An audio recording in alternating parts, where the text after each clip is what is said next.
The first step is to of course bake a cake, right? So I have used my favorite vanilla cake recipe here, and instead of vanilla added pineapple essence to it, so that makes a pineapple cake. Does it? It does. Okay. And once it's cooled completely, we will go around and slice it out evenly into 2 layers. This is what I do. I go around with a scale, measure the total height of the cake, and then mark the midpoint and then evenly divide it. So I am 100% sure that I'm gonna get 2 even layers. Even if I wanted to slice the cake into 3, this is what I do. You can definitely go ahead and use your favorite recipe or just make a box cake, doesn't really matter.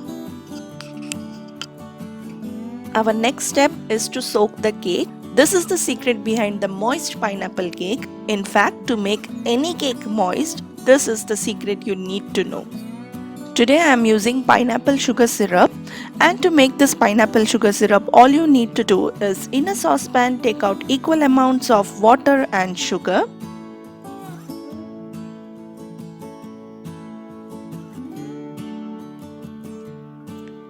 To flavor it out, I'm gonna add in a small piece of cinnamon stick and 1 pineapple slice. Let's mix this up and cook it until the sugar dissolves. That's the stage you want to reach, just until the sugar dissolves. You need not boil this or it may turn thicker in consistency, which we do not want. Once the sugar is all dissolved, we will let it cool completely before using it on our cake. You can also blend it up together in a mixer jar to get more intense flavor. But since I allowed it to cool overnight, I was confident that my flavors are gonna seep through.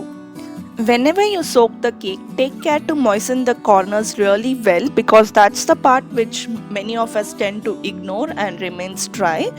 So take care that you soak the cake really well, especially the corners.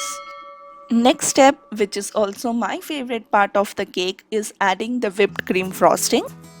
Adding nice big dollops of whipped cream frosting here, and to make this frosting all we need to do is take some whipping cream in our bowl, add in the flavor of your choice. Today it's pineapple essence obviously, and then whipping continuously. I'll add in my icing sugar to it. Yes, it is important to use icing sugar because it has cornstarch added to it, which stabilizes the cream and gives it a nice shape. Whipping continuously, add in the icing sugar little by little until you get a nice stiff peaks.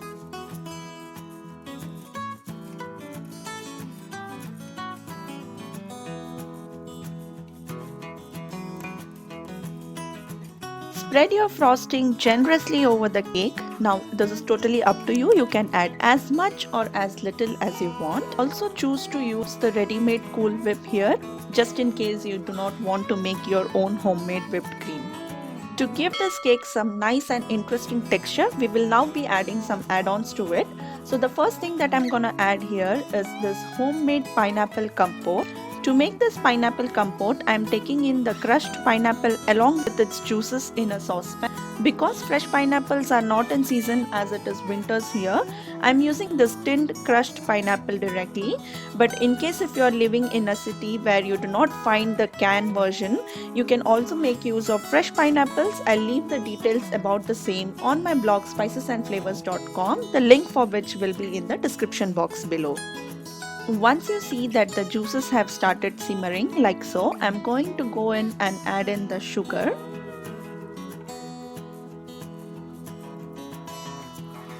Give it a mix, and as you all can see, it is way too liquidy at this stage, so we cannot add it to our cake. And to thicken it up, I'm gonna use a custard powder slurry, for which I have taken some custard powder in a bowl. To that I'm adding in some water. Mix it through, let the custard powder dissolve, and then add the slurry to your crushed pineapples. If you do not have custard powder, you can also add in cornstarch, but custard powder gives a much better taste and flavor.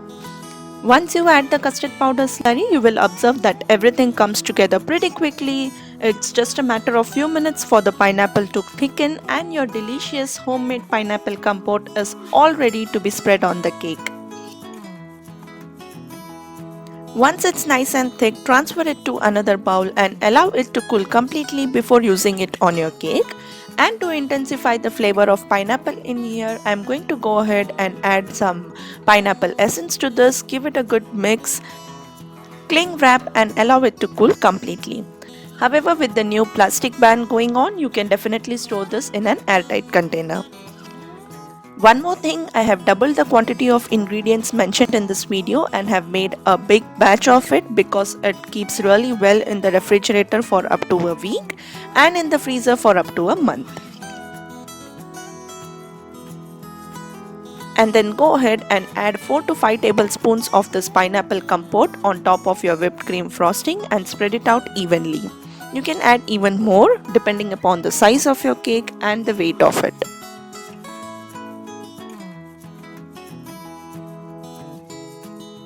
The other type of add-ons that I'm gonna add today is some tutti frutti because the flavor of pineapple and tutti frutti goes really well, and then some chocolate chips and of course some sliced pineapple pieces.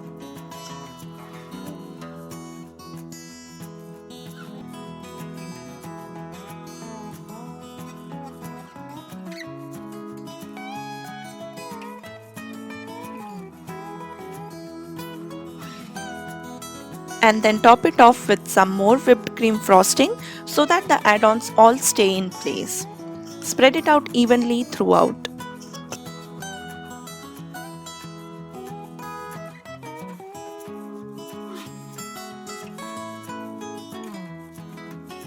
The other crucial step is to soak our second layer as well. It is equally important to soak this layer and especially the corners of it. The whipped cream frosting along with the soaking step is what makes our cake super moist and delicious. Place the cake upside down on top of it just like the way how it was before slicing it, and then with whatever leftover frosting you have, just crumb coat the cake and then refrigerate it for a minimum of 30 minutes.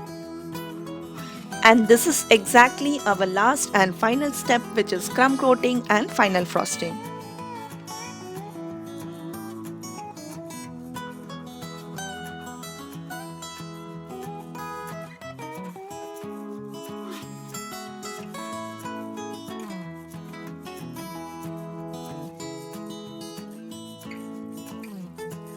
I understand that some of you guys do not like to give the cake the chilling time and go ahead with your final frosting directly. If you guys ask me what is the purpose of this chilling time, then it's simple.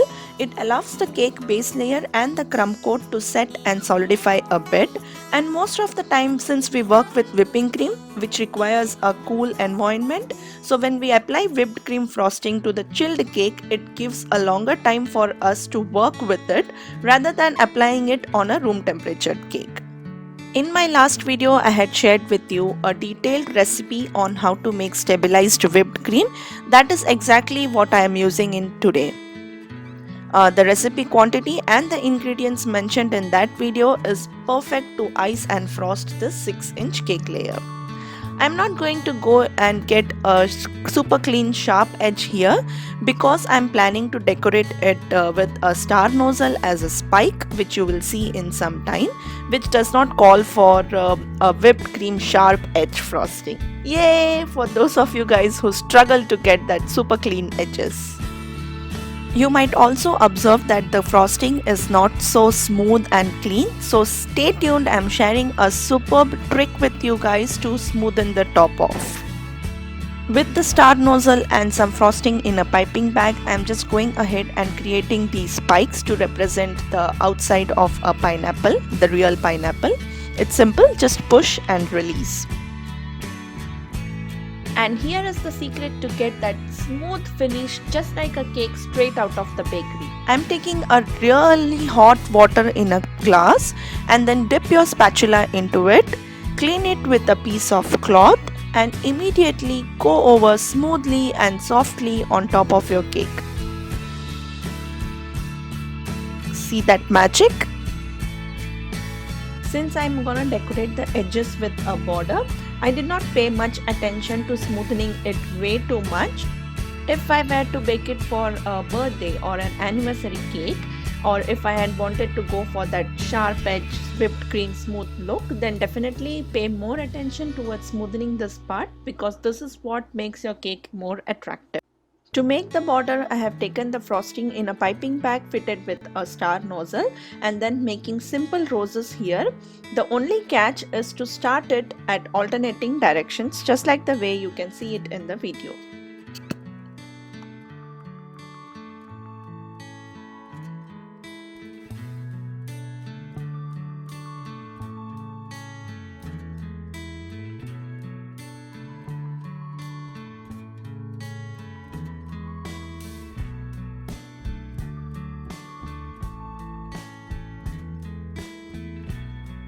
And then I thought of adding in some caramelized pineapple pieces at the center. To make this caramelized pineapple, all I did was melted some butter in a saucepan. This is brown sugar that I have taken spreaded onto a plate. Take a pineapple slice, dip it onto the brown sugar such that the brown sugar coats the pineapple really well.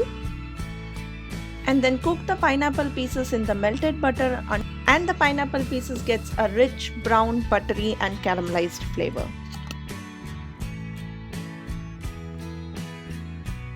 Initially, I thought of making a pineapple rose in the center, but I didn't realize that the pineapple pieces were way too thick to be molded and shaped into a rose. So I just dropped the plan and placed the pineapple pieces at the center, just like so. So yeah, that's our pineapple cake all ready to be digged in. Forget making a pineapple cake with the store-bought pineapple crush flavor. Instead, make everything from scratch, because you just saw how easy it is and how customizable it is to make your own pineapple cake at home. Light and airy pineapple flavored whipped cream, topped with some homemade pineapple compote, tutti frutti, chocolate chips and fresh pineapple pieces, sandwiched between this amazing soft and spongy pineapple flavored eggless cake, is one ultimate #cake goals.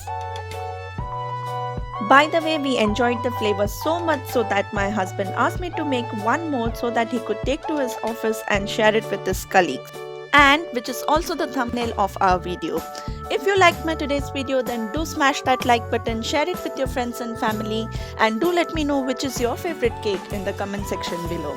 I'll see you soon with yet another one. Until then, this is Sushma signing off from Spices and Flavors. Take care. Bye bye.